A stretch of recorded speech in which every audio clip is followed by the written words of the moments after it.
So let's start with something really paradoxical. How can freedom, something we all seem to want, right? How can it also feel like this crushing burden sometimes? That's really the chilling question at the heart of Eric Fromm's huge work, Escape from Freedom. And it's what we're diving deep into today.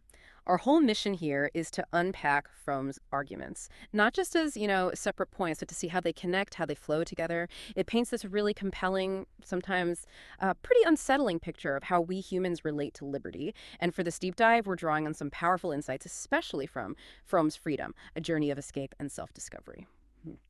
Okay, so Fromm challenges this basic idea that freedom is just there, static. He says, no, it's dynamic, it evolves with everything, society, economy, culture. Before we even get to the burden part, what did life, individual identity, what did that look like before this whole idea of personal freedom really took off? Right. Well, From M takes us back, way back to medieval society, really, to set the stage. He talks about how individuals were deeply embedded in these pretty rigid structures. Your family, your clan, the guild you're in, the church, the whole feudal system. He calls these primary ties. And the key thing is they offered a really clear sense of belonging, of identity, and importantly, security. Your place was pretty much set from birth. Okay, so you knew where you fit. Exactly. Yeah. And this creates what Fromm calls the paradox of security.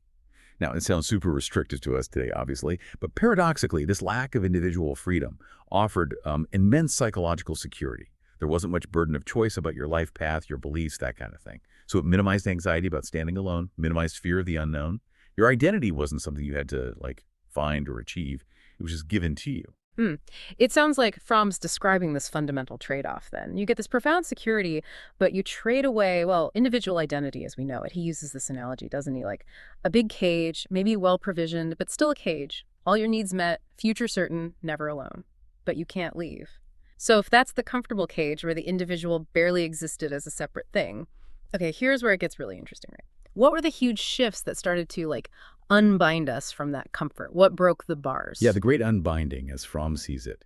He points mainly to two monumental historical movements, the Renaissance and the Reformation. The Renaissance, for instance, you see this explosion of individual expression, a huge new focus on human potential, shifting away from just God-centric views to more human-centric ones. Artists, thinkers, explorers, they were asserting unique talents, individual desires. You see this nascent individualism starting to bloom.